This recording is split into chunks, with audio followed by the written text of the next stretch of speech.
Welcome to the ASHB Smarter Homes and Buildings podcast, where we explore the technologies, people, and ideas shaping the future of connected living and intelligent buildings. In this episode, ASHB CEO Greg Walker kicks off a special three-part series on building cybersecurity with guest Louis Parks, CEO and Chairman of Veridify Security. Together, they break down Cybersecurity 101, covering the fundamentals of protecting building systems, understanding IT versus OT networks, and the real-world vulnerabilities that facility managers and building owners face every day. Whether you're new to the topic or looking to strengthen your building's cybersecurity defense, this discussion sets the stage for what's ahead in parts 2 and 3 of the series. Thanks a lot, Marta, for the introduction. So we have Louis Parks here, and we're doing this is the first of a three-part podcast series on cybersecurity. So this one will be Cybersecurity 101, looking at tools and methods, and then the part 2 will be applying methods and current offerings, and then part 3 will be state of the market and really looking forward. So different players on the podcasts going forward, but this is really sort of Cybersecurity 101 with Louis Parks, co-founder and CEO of Veridify. I know that you've had some background in homeland security, some electronic passports, worked with the different associations, the chairman of the RFID expert group and on ISO standards committees, and had some senior roles at companies, one acquired by Oracle, and some sales and engineering positions at IBM. But maybe if you could just introduce yourself, Louis, and why you're here and why cybersecurity matters. Yeah. Sure. Thanks, Greg. And thanks for the introduction. So basically, if you listen to all that, all you conclude is that I am as old as I look. So it's all good. Anyways, I have my background in technology, and in particular as a co-founder of Veridify in cybersecurity, has been focused on the difficulty or the hurdle in trying to protect very, very low resource processors. And that really, when you were naming all those different markets and standards and things that I've been involved in, it really comes back to our topic today, cybersecurity in buildings, because buildings are managed by devices online, typically very efficiently with low resource processors. And there's a challenge in securing low resource processors, and that's our company's specialty. That's what we do. That is what has brought us to this market, and trying to provide cybersecurity for buildings. Right. So just to set the stage, and those that are new to the topic, what exactly do you mean by building cybersecurity? Sure. And a lot of listeners know this already, but the world really is made up of two hemispheres. When we talk about networks, one is IT networks, information technology networks. The other one is OT networks, or operational technology networks.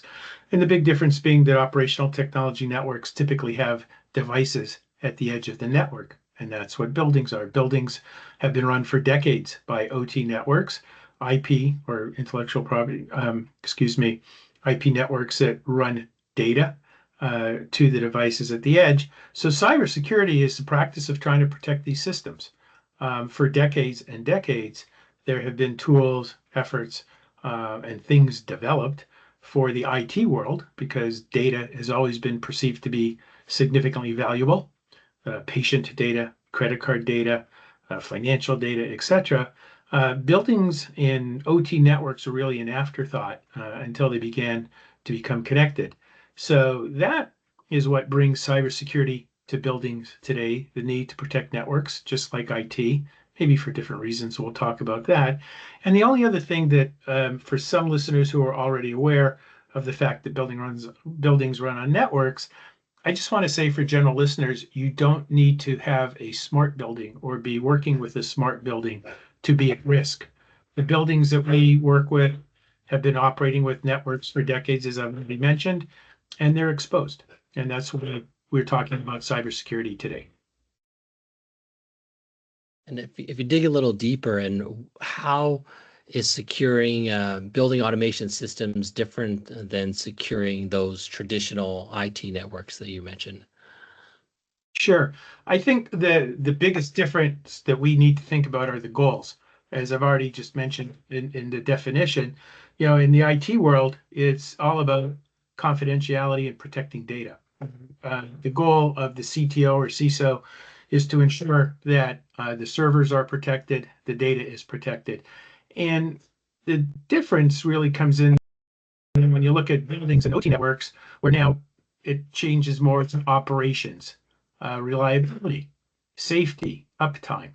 So those become the measurements of what you're looking to achieve with cybersecurity. And there are challenges because the IT world tends to be much more homogenous. You're a Microsoft shop, you're an Apple shop, you're a Linux shop. There's a common OS. And the problem, even with a common operating protocol like BACnet or Modbus in the building world, you have different vendors, you have different implementations. So it becomes challenging, and that makes it different. How do you secure an operation where you have multiple vendors and different implementations of a given protocol? Yeah. And within in the news lately and over the last few years, there's been a lot of talk about some vulnerabilities in building systems. What are some of the common vulnerabilities today in building systems? Well, the most common one comes from the foundation of these platforms, and simply that most of the protocols, at least initially, were unsecured. They never contemplated the need for cybersecurity. So whether you're using BACnet, Modbus, KNX, what have you, originally no thought to cybersecurity. So that's a significant vulnerability right there, because I think anybody involved in technology knows how difficult it is to add things after a product is built. And then there are a lot of practices that have never been implemented. Again, in the IT world, we can talk about all sorts of practices that are done to keep a system secure. And it hasn't really been the focus of the facility management team or the people running facilities. So you have vulnerabilities emerging from credential management. It's not uncommon for us to arrive at a site and want to get access to the system, and there's a building management system and we need a password, and 6 out of 10 times we look under the keyboard and get it. So credential management, remote access, another issue. There are some very good tools now that has been really addressed more so as of late, but it's not universally addressed. So we often hear about all these great attacks using internet products like Shodan and what have you to find systems that can be attacked.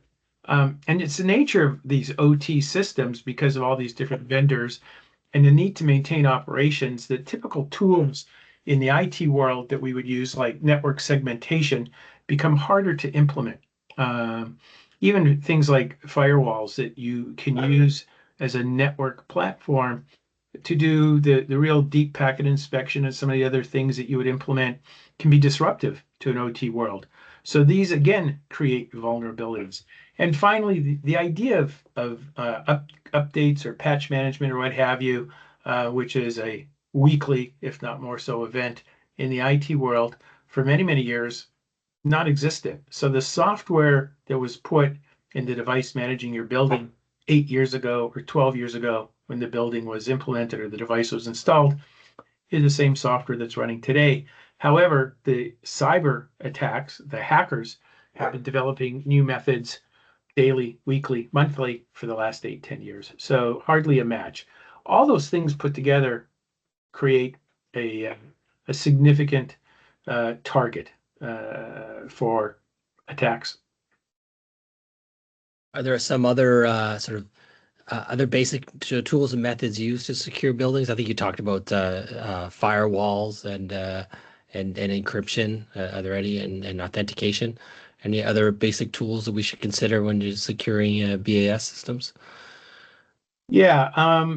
So because very quickly people recognize that connecting buildings to the internet, connecting them on campuses, etc., we're creating these larger attack planes and ability to access them. There has been a lot of focus, a lot of products brought to bear. A lot of them come from the IT world, where they have a lot of really good, mature products for protecting data. So they do provide utility and they're good, and everybody who has them should use them. And if not, you should consider them. But unfortunately, many of them were not purpose built. So as we mentioned, firewalls and network segmentation are the standard tools in the IT world, both to prevent access into the network, as well as to minimize the damage. Because again, an attack from within the network or firewalls, you want to minimize it by creating digital fences, if you will, to prevent attacks moving around the system. MDR, monitor, detect, response. There's a whole field called MDR, which are a wide range of tools that, again, in the IT world are monitoring networks, trying to detect anomalies, data that doesn't look right, and then report it and provide a suggested response. Again, in the IT world, you typically have a staff who can then respond, take a server offline.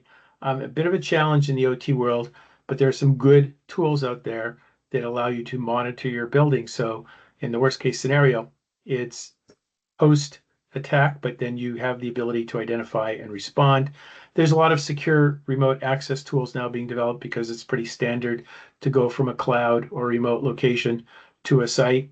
So there's a number of tools. We ourselves took a device approach. So our approach was to create a VPN-like platform that actually locks down the data or the data packets and authenticates the data in the network.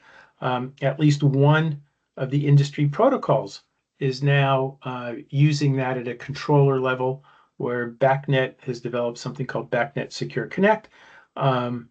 It's will lock down and create tunnels of data using a technology called TLS, a protocol called TLS. It requires purchase of new equipment, but if you're putting it in, you will be securing between each of those BACnet SC endpoints the data. So there are a number of tools, both general for the network, both monitoring, and both for proactively protecting the platforms today. And I think you mentioned this a little bit, but why do the traditional sort of perimeter defenses like firewalls falling short in the operational technology environments, OT environments? So I think you mentioned a little bit about that. Yeah, so there's a couple of reasons why. And again, firewalls are good, and if you're using them, they do provide a layer of security. But there's a couple of things. So first of all, they don't protect you from the attack inside. So assuming you're on a campus, a large structure like a hospital, somebody goes into a utility room, they're in the network. So the firewall already is not a component. Firewalls need to be configured and managed, which is what an IT staff does. Most facility managers do not configure and manage firewalls, and oftentimes a vendor will appear and ask for a port to be open, or they need access to run their tools, to do an installation, what have you. And if you fail to close it, you've now left yourself with a vulnerability. And again, these things need to be actively managed, and that is or is not always the case, because at least a non-technical issue, again, not only for firewalls, but in general, is that the IT staff, until probably most recently, did not see the building systems, the chiller, the thermostats, whatever, is their domain. And those resources have not been available. So again, the difficulty in terms of managing these systems, and also, again, a firewall, think of it as living in a gated community. The gated community is effective at keeping people out from a physical perspective, and firewalls loosely do the same. But there's no identity or identification or authentication going on at a device level. Once you're inside the wall, you're inside the wall. So again, provides security, should be used if you're using it, needs to be managed, often a challenge. And then some of the other things that make firewalls effective in terms of the tools and whatever are not easily applied to these 5, 10, 15-year-old devices running building systems today. Okay. And what is a zero trust security solution, and how does it apply to building automation?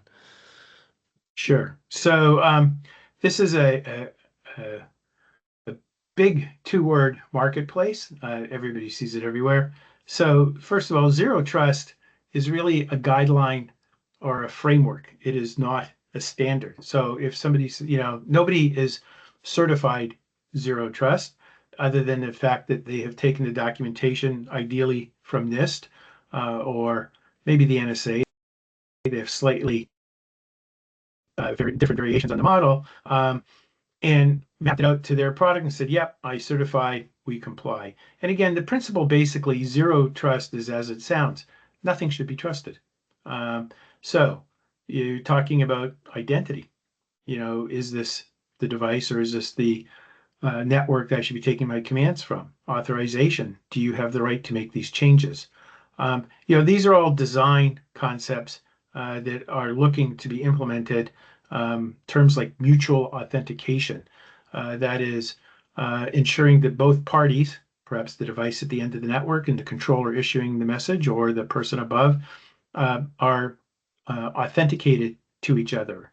The network protection, the application protection, functions, permissions, etc., and the ability to visibly monitor the network. So there's roughly 5 pillars, if you will, of guidelines that one should try to adhere to.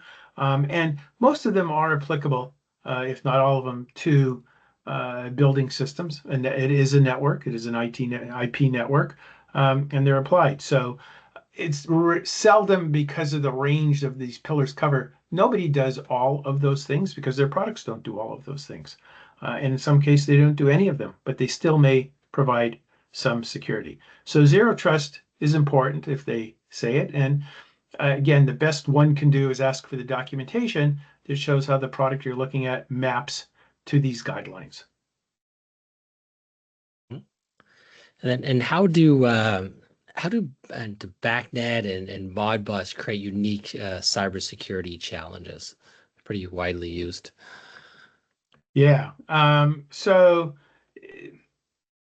first of all, both of those protocols developed, at a time when cybersecurity was not seen to be an issue for those platforms. So there was no cybersecurity. In fact, when you take something like a firewall and apply it to a Modbus network, that's great. Ideally, you're going to keep the bad guys out. But all of these protocols are designed to run in the open. And what I mean by that, or what's referred to in the security world as plain text, the commands are in the open. So if you take a product like Wireshark on a network, which shows you each of the data packets moving around the network, even if you have a firewall around it, you still see all of the text in the open. You see the commands and the data. And again, it may not be so important to encrypt the commands so that I can tell or I can't tell what the temperature in the room is. That may not be a critical piece of data. But the ability to see the command sets and then issue commands like turning off lights, turning off HVAC systems, or other types of hard attacks or siege type attacks that have been implemented in hospitals, in municipalities, in water systems, become an issue. So these protocols, both BACnet and Modbus, again, were originally designed to operate in that fashion. As I mentioned earlier, BACnet arguably in a third iteration, BACnet MSTP being an original non-IP protocol, still widely used because it's inexpensive to use. So you get longer wire runs, inexpensive, it's still used. BACnet IP, the more commonly used and programmed like in regular IP, TCP IP network. So it can share the network with other things, which in turn creates vulnerabilities because these networks tend to be flat. They're not segmented the way IT networks are. And then Modbus, of course, and then and then the third iteration, BACnet Secure Connect, which does introduce some layer of protection, but of course it requires the purchase of all new equipment, which perhaps is a non-technical hurdle, but a hurdle to adoption. But you'll see it more and more. So both of these become challenging. And the final thing is they're existing in a mixed environment. where you have multiple vendors and some variations in how some things may be implemented, and running multiple protocols. So you're starting right from the beginning at an unsecured basis. And again, going all the way back to the beginning, because you have this sort of fragmented environment, it's very hard to take a single tool and lock it all down. Yeah, yeah. So why should if you're an owner of a building, why should you care, and why should you get engaged with cybersecurity? Well, there's probably a lot of reasons. The first is, it's your asset. You want to protect it. There's value in your asset. But equally important, it's, the safety and the operations of your building. If you disrupt the operation of a building, you potentially disrupt its use, and you may disrupt your financial interest. You may be disrupting the business of your tenants. There have been examples of buildings that have lost their elevators for weeks, and I would suggest above the 5th, 6th, 10th floor, depending on the fitness of your tenants, the building becomes unusable or difficult to use. So I think landlords have, or owners have, a concern from a safety perspective, from a financial loss perspective. There's a reputation perspective. Oftentimes when we're trying to cite large, significant things to talk about, it's easy to point out attacks that received a lot of press. So in the cybersecurity world, people often talk about the attack on Target stores that stole 30 or 40 million credit cards. I think that attack was more than 10 years ago, but we still talk about it. I think we'll talk about the MGM Grand Hotel attack. Shut down the hotel. Happened a couple of years ago already. So there's a reputational issue too that may go to your property value.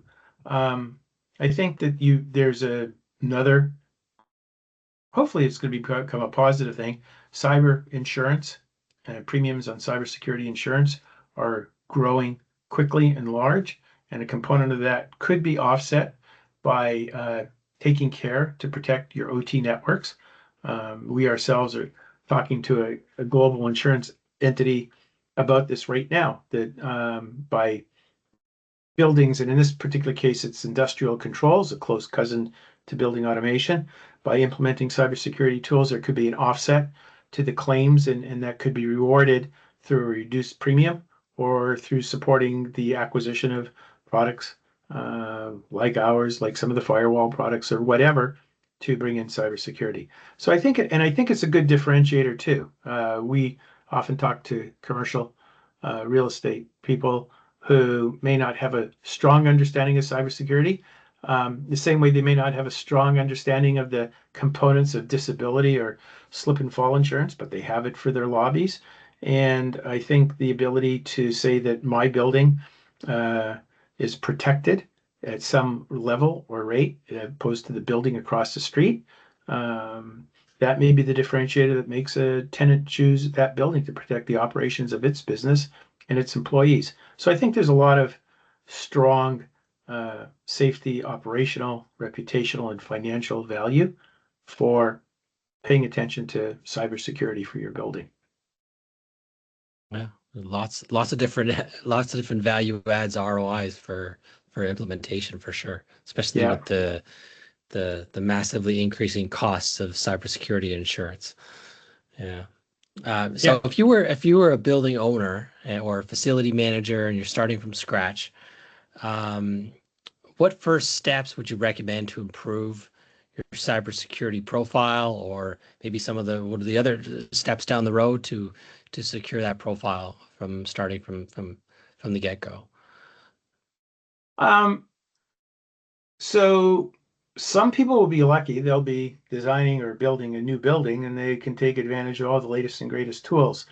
The majority of the marketplace, go to any city and there are thousands of buildings already downtown, maybe tens of building sites, relatively speaking, going up new. So I think it's important. There's a lot of good documentation on what to do. I think you need to create a plan, whether you're building a new building, you have an existing building. I think creating a plan with goals or measurable goals of what you're looking to protect or how to protect it is good. There's a lot of great guidelines that you can get for that. NIST, National Institute of Standards and Technology, produce a number of documents for that. Even the ISO standards, IEC 62443, there's a number of standards. And again, a lot of these are guidelines. You're not going to get your building certified yet the way you do for LEEDs, but there are some people working on it, like the Building Cybersecurity organization, trying to develop standards to measure all of this by, which I think is really, really good. And the Department of War, Department of Defense, depending on your naming strategy here in the US, for their facility-related control systems, have created really great documentation. They own hundreds of thousands of structures globally that they've hardened for performance. They want to make sure that the lights stay on, the heat stays on, whatever it is. These are important things, military bases, buildings, and what have you. And they've now realized that they need to protect the controls. So they've begun to develop a large amount of documentation on how, a facility-related control system should be protected. These are, a lot of them are available. You can take those documents and create a plan.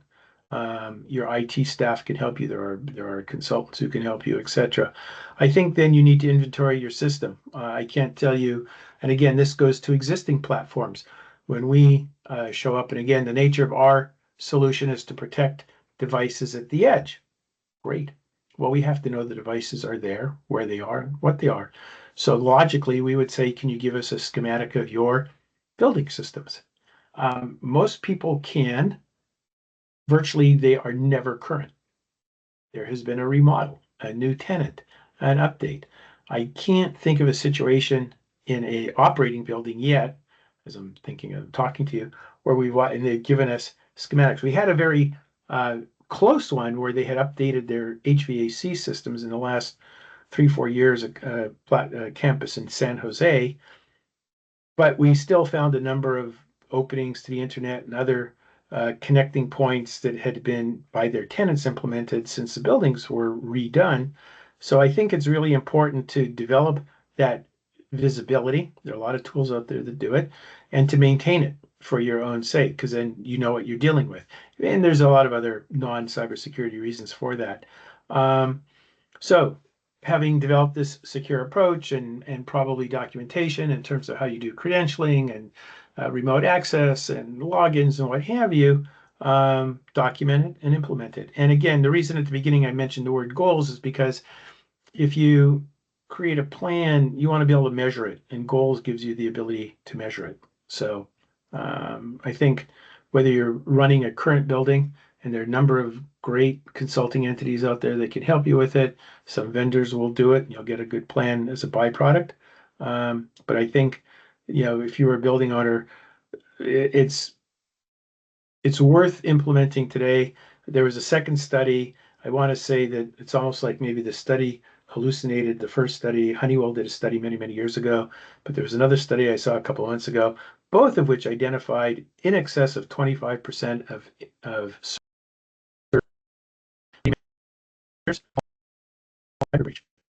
for people who acknowledge it. And most of these things don't go acknowledged because there's no value in announcing to the world that you've been hacked in a commercial entity. So we hear about it in hospitals. How many of them can't acknowledge it because they don't know? And they don't know. Yeah. I mean, it's interesting. We've known about cyber attacks for a couple of decades, but the dwell times of some of these attacks are still measured in weeks or months. So you're absolutely right. Yeah. Well, thanks a lot for your time. I think how does someone get a hold of you if you want to reach out to yourself or Veridify, and any sort of last words for the podcast? Yeah, I mean, it's interesting. I will make not a political, but maybe a technical comment on the industry where I think it needs to go versus where it's been. A large part of what has gone on, you do all the things I just said, take zero trust, take those principles, do whatever. And in the end of days, you're left to monitoring your systems and trying to see, is something happening? And it's like, it doesn't take long to do the damage. So if it's sort of lost on me that it's been acceptable not to proactively lock down the data the way we do in the IT world, which is, again, there are some other products and platforms, and we are one of them that, creates a zero trust where we're encrypting all the data packets and authenticating them before we let anything happen. But if you take the monitoring approach, it'd be like having a bank account where you didn't log into your bank account, you just went to use it, and they watched it. And if they thought something was odd, they said, "Hey, Greg, it looks like there's odd activity here in your account. Money going to North Korea. We're going to lock it down now." So it's a very passive approach as opposed to saying, no, we want two-factor authentication. You need to log in. You need to have the right credentials. We need to know who you are. And then even then, we're going to encrypt all the data going between us. So I think the industry will get there. I'm hoping it will. It's the approach we've taken. And again, this should be about what people should be doing in general about cybersecurity. But our company is Veridify Security, and I'm available. Veridify Security. Veridify.com is our website, and you can reach me. You can email me at lparks@veridify.com. We're happy to answer any questions. Again, we provide a very specific part of this solution, but there are many other pieces out there. And hopefully the industry continues to move towards them. I think it'll lead to a good place. Thanks a lot, Louis. And stay tuned for the future podcasts on applying these methods and current offerings. And then the third one is the state of the market and looking forward with building cybersecurity. Thanks a lot for your time. Great, Greg. Enjoy the conversation. Take care. Thanks. Bye. That wraps up part 1 of our 3-part cybersecurity for smart building series.